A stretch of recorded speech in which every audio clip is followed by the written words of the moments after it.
સમાચારોમાં આગળ વાત કરીએ તો મકર સંક્રાંતિ એટલે સૂર્યદેવનો મકર રાશિમાં મંગલ પ્રવેશ. આ પાવન પર્વે સુરત શહેરમાં ઉત્સાહ, આસ્થા અને પરંપરાનો અનોખો સંગમ જોવા મળ્યો હતો, જ્યાં તહેવારને સુરતી લાલોએ ધાર્મિક ભાવનાને લોક ઉત્સવ સાથે ઉજવ્યો હતો. મકર સંક્રાંતિના પાવન અવસરે સુરત શહેરમાં વહેલી સવારથી જ ઉત્સવનો માહોલ સર્જાયો છે, જે સૂર્યદેવના મકર રાશિમાં પ્રવેશ સાથે લોકો તિલ અને મમરાના લાડવા ખાઈ પરંપરા અનુસાર તહેવાર ઉજવતા નજરે ચડ્યા હતા. જ્યાં ઘરોની છતોથી લઈને ખુલ્લા મેદાનો સુધી આકાશમાં રંગબેરંગી પતંગોથી છવાઈ ગયું હતું. જ્યાં માત્ર પતંગ ઉત્સવ નહીં, પરંતુ આ દિવસને દાન અને પુણ્યનું પણ વિશેષ મહત્વ માનવામાં આવે છે. ત્યારે સુરતના અનેક વિસ્તારોમાં ગૌમાતાને ચારો ખવડાવી દાન પુણ્ય કરી લોકોએ ધાર્મિક ભાવનાથી મકર સંક્રાંતિ ઉજવી રહ્યા છે. ત્યારે ઉત્સાહ, આનંદ અને આસ્થાની સાથે ઉજવાતી મકર સંક્રાંતિએ સુરત શહેરને પરંપરા અને સંસ્કૃતિના રંગે રંગી દીધું છે.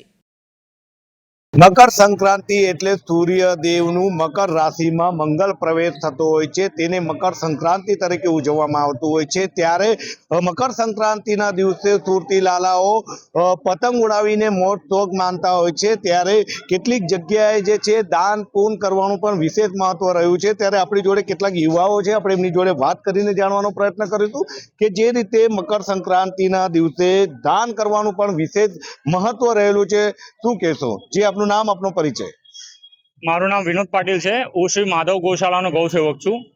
આજે તમે જુઓ કે 14 તારીખ એટલે ઉત્તરાયણ, અને આખા ગુજરાતની અંદર અને સુરત શહેરની અંદર બધા સુરતી લાલાઓ ઉત્તરાયણના દિવસને, ઉત્તરાયણના પર્વને મોજ શોખથી ઉજવણી કરે છે. આજે પતંગ ચગાવીને, ઉંધિયું ખાઈને બધા સુરતીઓ ઉત્તરાયણની ઉજવણી કરતા હોઈએ છીએ. પણ અમે સૌ ગૌસેવકો શ્રી માધવ ગૌશાળા સાથે સંકળાયેલા છે. આજે સુરતની અંદર 100ની સંખ્યામાં અમારા ટેબલ અલગ અલગ વિસ્તારોમાં, મંદિરોના પ્રાંગણોમાં લાગેલા છે. ઉત્તરાયણના દિવસે ગૌ માતા માટે દાન કરવાથી સંપૂર્ણ પીડા દૂર થાય છે. આપણા પિતૃઓને શાંતિ મળતી હોય છે અને આપણને અનેક પ્રકારના પુણ્ય લાભ થતા હોય છે. ગ્રહોની જે પીડાથી લોકો, અમુકને પ્રોબ્લેમ હોય, તે ગ્રહો શાંત થતા હોય છે. તો આજે અમે સૌ ઉત્તરાયણ તો મનાવવાના જ છે, પણ સાથે સાથે અમારો સવારનો જે 5-6 કલાકનો જે સમય છે, અમે સેવાકીય પ્રવૃત્તિ કરવા માટે શ્રી માધવ ગૌશાળાના માધ્યમથી દાન એકત્રિત કરી ગૌ માતાને મદદરૂપ થઈ રહ્યા છે. જે આ બતાવો, જે રીતે યુવાઓ જ્યારે પતંગ ઉડાવીને મોજ માણતા હોય છે ને ત્યારે જે દાન કરવાની જે પ્રથા છે અને એમાં વિશેષ પુણ્ય ફૂલ પ્રાપ્ત થતો હોય છે, યુવાઓ માટે શું કહેશો?